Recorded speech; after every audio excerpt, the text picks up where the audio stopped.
I'm Sarah Hughan, joined by Gavin Loyden, Managing Director of QEM. QEM recently completed a scoping study for its Julia Creek vanadium and oil shale project in Queensland. So what we want to dig into today is what the facts on a scoping study, Gavin. Oh, hi Sarah, great to see you again, and thanks for having me. Yes, scoping studies. They're obviously a very significant part and a valuable tool in the development of a project because it gives you a chance to express some numbers around the projects and the economics of a project. But look, they're not for everybody. They're encouraged because it does show that the development pathway is clear and understood, but it's not mandatory. So you really want to be certain that you've got all of your ducks in a row, your metallurgical test work, all of your research is correct, because these are a costly exercise and they do take quite a bit of time and effort to put together. So you just want to make sure that you've got all of that detail that is going to pass both the ASIC and ASIC scrutiny.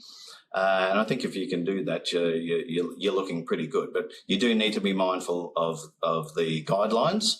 The 2016 guidelines were put in place to make sure that those factors are well understood by the company before they go through this process. So they are quite strict on it at the moment. So I think if you've passed muster, then you're looking in pretty good stead. But definitely not for everybody.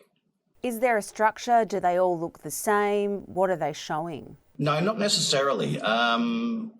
I think they follow those guidelines and you've got to conform to those guidelines. But what you're really trying to do is get an understanding of whether you've got a viable project, or at least the shape of a viable project, that you've done enough work, and it's work on your own material in our case that's put us in good stead.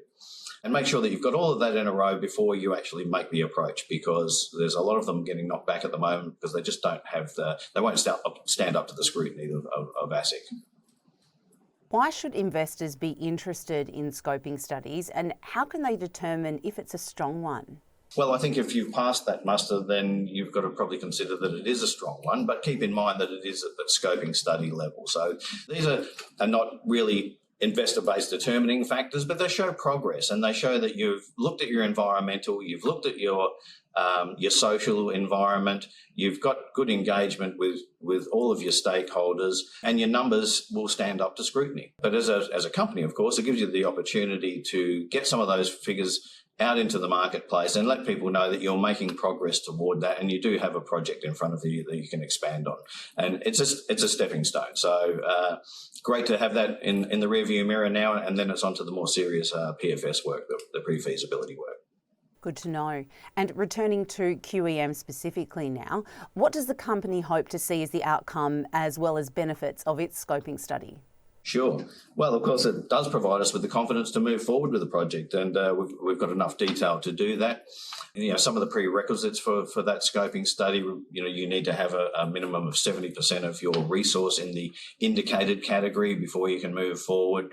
You've got to have all of those other pieces of the puzzle in place. But it shows that you've got a project, and you can expand on some of those numbers and details as you move forward. In our case, we've got quite a positive study, 1.1 billion in NPV with a post-tax discount of 8%.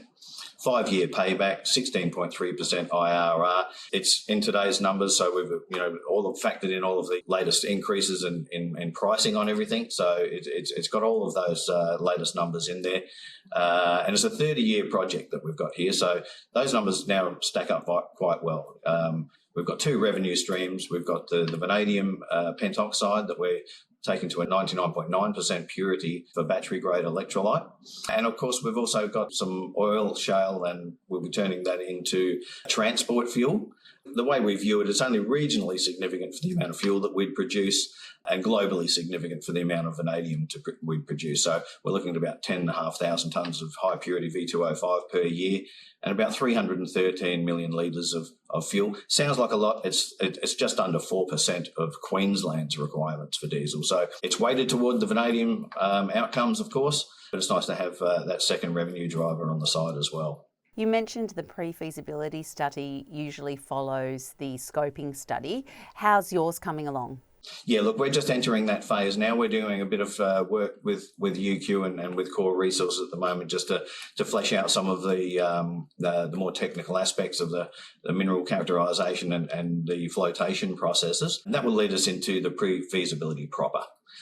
We have conducted a lot of work already, of course, environmental work, baseline ecology studies, water, power. So a lot of that work that we're well ensconced into, but until we hit that critical point where we say this is the pre-feasibility study, we don't describe it as such.